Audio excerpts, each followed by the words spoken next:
Bonjour à tous, nous allons aborder dans cette vidéo l'utilisation donc de la fonction recherche V dans Excel. Cette fonction fait partie de la catégorie fonction recherche.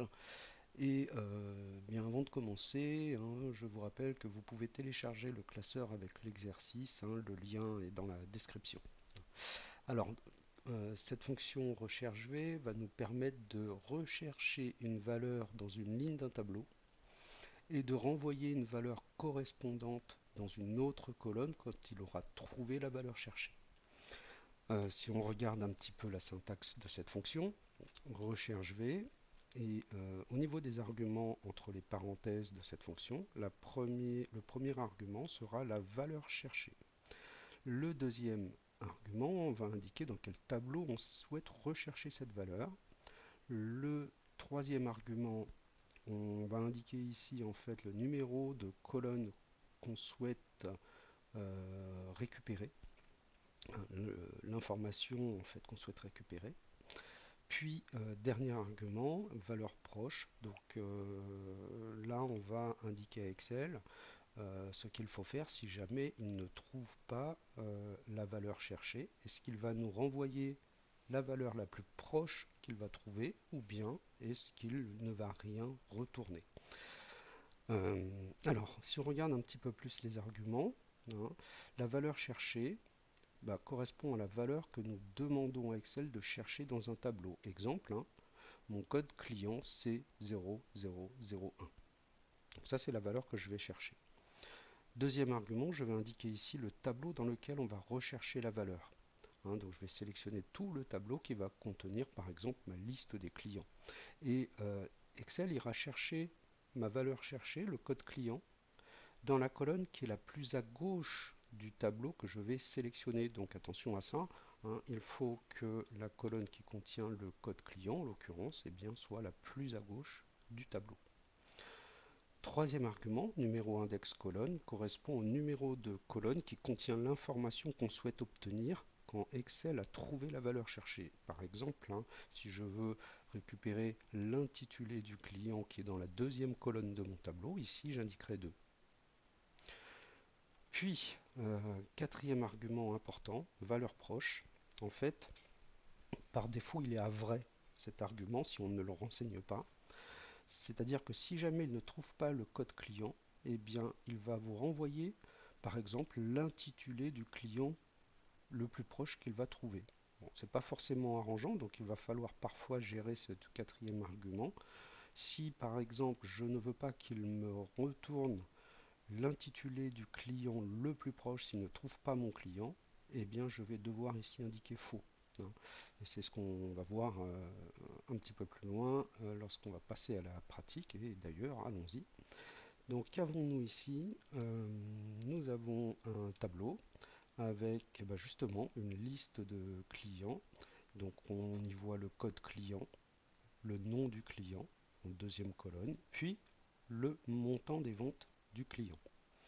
Et on va me demander au niveau des consignes d'afficher le nom du client et le montant des ventes dans les cellules H58 et I58 lorsqu'on aura saisi le code client dans la cellule G58. C'est-à-dire que là, je souhaite, là où mon curseur clignote, voilà, saisir un code client et voir l'intitulé dans la cellule H58 puis le montant des ventes dans la colonne I58. Tout ça automatiquement après la saisie du code client.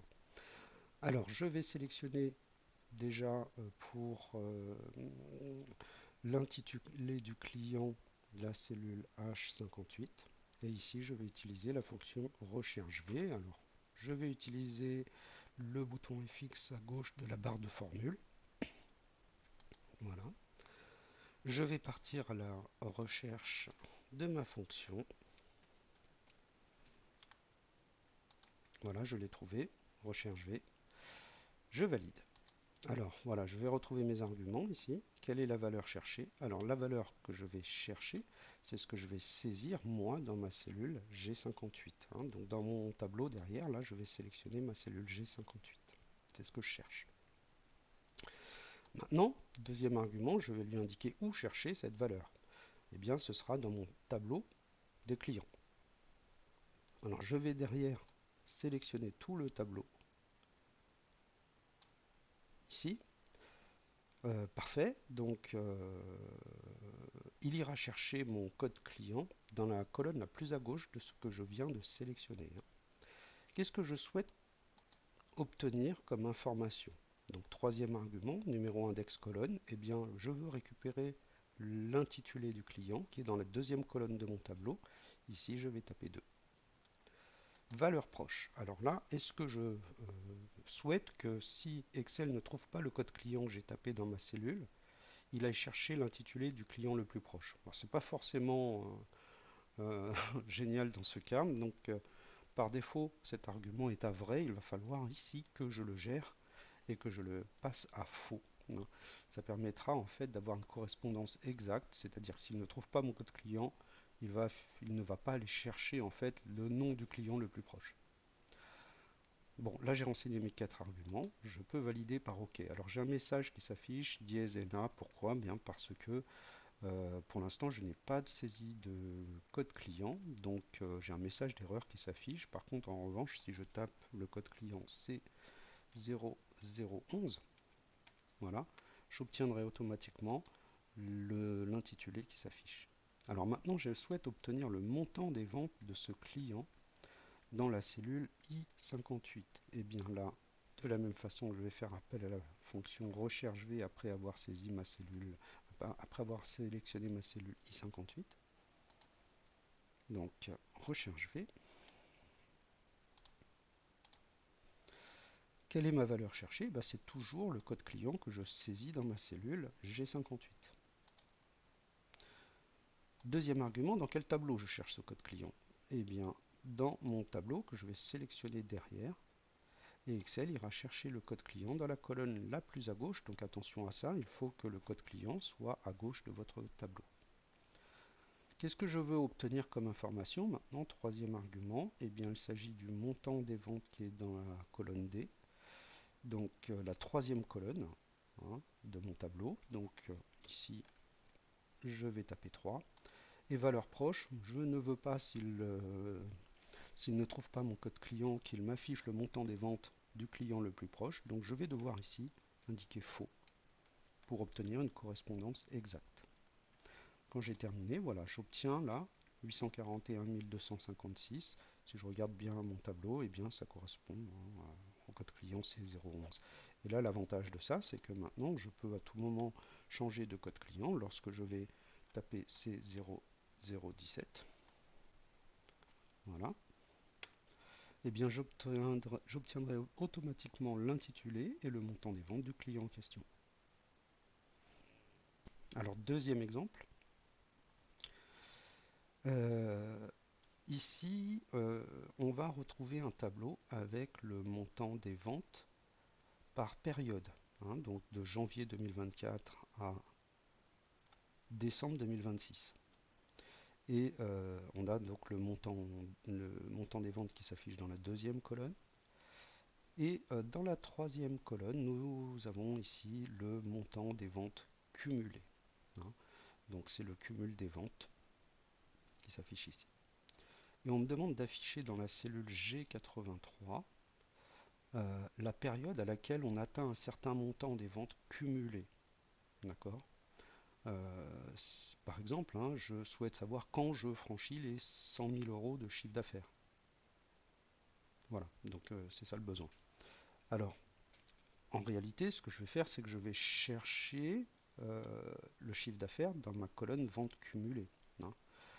Il faut que cette colonne vente cumulée soit située la plus à gauche de mon tableau. Donc là, j'ai un problème actuellement, c'est que mes ventes cumulées sont en troisième position dans mon tableau, et comme je vais chercher une valeur dans cette colonne, eh bien, il va falloir déplacer les données, les intervertir, voilà, pour faire figurer les ventes cumulées en première position dans le tableau. Donc j'ai sélectionné mes ventes cumulées, je maintiens Shift appuyé et je me place sur le trait vert qui entoure mes cellules sélectionnées.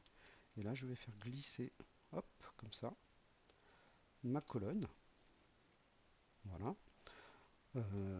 Pour obtenir mes ventes cumulées en première position du tableau, puisque c'est la colonne dans laquelle je vais faire ma recherche.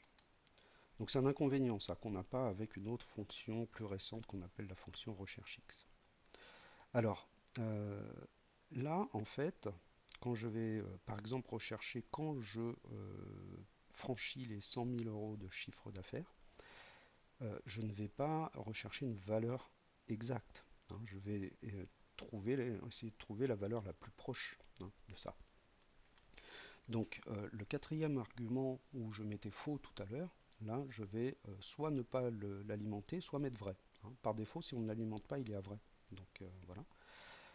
Donc il ira chercher la valeur la plus proche. Alors quand on utilise cet argument, le quatrième argument à vrai, là, il va falloir d'abord trier les ventes cumulées par montant. Donc ce que je vais faire, c'est que je vais sélectionner une cellule dans ma colonne qui contient les ventes cumulées. Et puis sur l'onglet Données, je vais demander à trier dans le groupe Trier et Filtrer, hein, par ordre croissant en utilisant le tout petit bouton AZ. Voilà. Donc là, mes ventes sont triées correctement. Donc ça, c'est essentiel, hein. Quand vous utilisez le quatrième argument de la fonction recherche V, eh bien, il faut que votre colonne soit triée. Alors, moi, ce que je souhaite là maintenant, c'est lorsque je saisis un montant dans ma cellule G82, obtenir la période à laquelle j'ai atteint ce montant. Donc, je vais ici sélectionner ma cellule G83, hein, c'est là que je vais faire ma recherche. Donc c'est parti, j'appelle le bouton FX et ici recherche V. Voilà, quand j'ai trouvé la fonction recherche V, OK. Alors quelle est la valeur cherchée? Eh bien c'est le montant que je vais saisir dans ma cellule G82. Voilà. Dans quel tableau? Deuxième argument, eh bien dans mon tableau des ventes à gauche que je vais sélectionner. Voilà. Et Excel ira chercher en fait la valeur que je saisis dans la cellule G82, dans la colonne la plus à gauche. Voilà, parfait, hein, mes ventes cumulées, je les ai déplacées à gauche, donc pas de problème. Qu'est-ce que je souhaite obtenir comme information? Eh bien, troisième argument, ici, je vais indiquer le numéro de colonne qui contient l'information à obtenir. Il s'agit de la deuxième colonne, la période dans mon tableau. Voilà. Et valeur proche, alors là, par défaut, il est à vrai, hein, donc je ne suis pas obligé de le renseigner puisque je veux utiliser vrai en quatrième argument, mais je peux aussi le taper, hein. Voilà. Par défaut, il est à vrai, hein, si on ne le renseigne pas. Donc là, j'ai renseigné tous les éléments, je vais valider par OK. Maintenant, j'aimerais savoir quand je franchis les 50 000 euros. Donc, je vais sélectionner maintenant ma cellule G82 et je veux savoir quand je franchis les 50 000 euros. Je vais taper 50 000 euros dans ma cellule et on me dit que c'est en août 2024. Alors, je vais aller vérifier ça. Août 2024. Eh bien, août 2024, si je regarde mes ventes cumulées, c'est 49 646. En réalité, ça c'est à fin août. Il a pris la valeur la plus proche de 50 000, mais il va chercher au-dessus, hein. Il ne va pas chercher en dessous. En réalité, mon information n'est pas tout à fait juste là, puisqu'à fin août, je suis à 49 686. Je passe donc les 50 000 en septembre. D'accord? Donc là, ce que je peux faire éventuellement, c'est modifier mon recherche V ici. Donc je vais aller dans la barre de formule, plus haut, et je vais lui dire de décaler d'un mois. D'accord? Pour obtenir la bonne information. Donc après le égal, je vais utiliser la fonction mois.décalé. Donc la parenthèse est ouverte. On me demande quelle est la date de départ. Et bien, la date de départ, ça va être ce qui est retourné par mon recherche V. Donc j'ai mon recherche V, ça c'est ma date de départ. Et je vais aller après la parenthèse de mon recherche V pour indiquer le deuxième argument de la fonction mois décalé. Vous voyez que là j'avais renseigné la date de départ qui est mon recherche V, puis point virgule. pour indiquer de combien de mois je souhaite décaler ma date. Eh bien, c'est d'un mois. Voilà. Et ben, je franchis les 50 000 en réalité maintenant en septembre 2024, ce qui est tout à fait juste. Si je veux savoir maintenant quand je franchis les 100 000 euros de chiffre d'affaires, je vais taper 100 000 dans ma cellule plus haut. On me dit que ce serait en mars 2025. Je vais aller vérifier ça tout de suite. Effectivement, en fin février, je suis à 95 000. À fin mars, je suis à 104 000. Donc c'est bien en mars 2025 que je franchis les 100 000 euros. Et ainsi de suite. Si je veux savoir quand je franchis les 150 000 euros, c'est en septembre 2025. Voilà. Et donc, nous avons vu comment utiliser cette fonction recherche V et surtout le quatrième argument, le mode de correspondance. Donc voilà pour la fonction recherche V. Merci.